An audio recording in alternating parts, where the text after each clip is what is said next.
Hi friends, welcome to Srilakshmi's వంటిల్లు. ఈరోజు మన రెసిపీలో మెంతికూరతో చిక్కుడుకాయ టమాటా ఎలా చేయాలో ఈ వీడియోలో తెలుసుకుందాం. చాలా బాగుంటుంది. లేట్ చేయకుండా వీడియోలోకి వెళ్దాం. ముందుగా 1/2 కేజీ చిక్కుడుకాయలని ఇలా కట్ చేసుకుని పక్కన పెట్టుకోవాలి. అలాగే 4 మీడియం సైజు ఉన్న ఉల్లిపాయలు, 3 పచ్చిమిర్చి, 4 మీడియం సైజు ఉన్న టమాటాలని ఇలా కట్ చేసుకుని పక్కన పెట్టుకోవాలి. అలాగే ఒక చిన్న కట్ట మెంతికూరని తీసుకుని ఈ విధంగా కట్ చేసుకుని పక్కన పెట్టుకోవాలి. లేతగా ఉన్న కట్ట అయితే కాడలతో సహా కట్ చేసుకోవచ్చండి. ఇప్పుడు ఎలా చేయాలో చూద్దాం ఫ్రెండ్స్. ముందుగా స్టవ్ ఆన్ చేసి ప్యాన్ పెట్టుకుని అందులో ఒక 4 స్పూన్ల వరకు ఆయిల్ వేసుకోవాలి. ఆయిల్ బాగా వేడైన తర్వాత 1 టీ స్పూన్ ఆవాలు, 1 టీ స్పూన్ జీలకర్ర వేసుకుని ఇవి కొద్దిగా చిటపటమన్న తర్వాత కట్ చేసిన పచ్చిమిర్చి, ఉల్లిపాయ ముక్కలు వేసుకోవాలి. అలాగే మనం తరిగి పెట్టుకున్న మెంతికూరను కూడా వేసుకోవాలి. ఇప్పుడు వీటన్నిటిని కలుపుకుంటూ ఒక 2 నిమిషాల పాటు వేయించుకోవాలి. మంటను హై ఫ్లేమ్ లోనే ఉంచి ఉల్లిపాయలు కొద్దిగా కలర్ మారేంత వరకు వేయించుకోవాలి. ఈ విధంగా మగ్గితే సరిపోతుంది. ఇప్పుడు ఇందులో 1 టీ స్పూన్ అల్లం వెల్లుల్లి పేస్ట్ వేసుకుని బాగా కలుపుకోవాలి. అల్లం వెల్లుల్లి పేస్ట్ పచ్చివాసన పోయేంత వరకు 1 నిమిషం పాటు వేయించుకోవాలి. ఇప్పుడు ఇందులో టమాటా ముక్కల్ని యాడ్ చేసుకోవాలి. అలాగే కొంచెం పసుపు కూడా వేసుకుని ఇప్పుడు వీటన్నిటిని బాగా కలుపుకుని టమాటాలు బాగా మెత్తగా అయ్యేంత వరకు ఒక 10 నిమిషాలు మగ్గించుకోవాలి.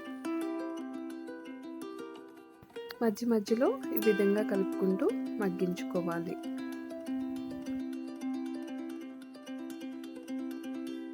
చూడండి, టమాటా ఈ విధంగా మగ్గిన తర్వాత ఇప్పుడు ఇందులో ముందుగా కట్ చేసిన చిక్కుడుకాయలన్నిటిని వేసేసుకోవాలి.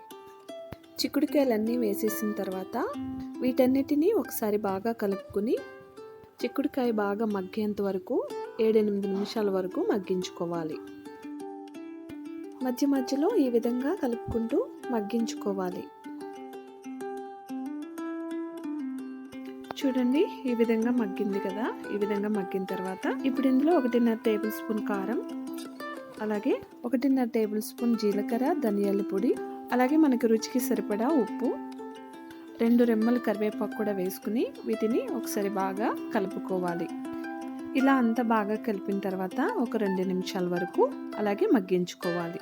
ఇప్పుడు ఇందులో 1.5 గ్లాస్ వరకు వాటర్ వేసుకుని ఒకసారి బాగా కలుపుకుని మూత వేసి ఒక 10 నిమిషాల వరకు ఉడికించుకోవాలి.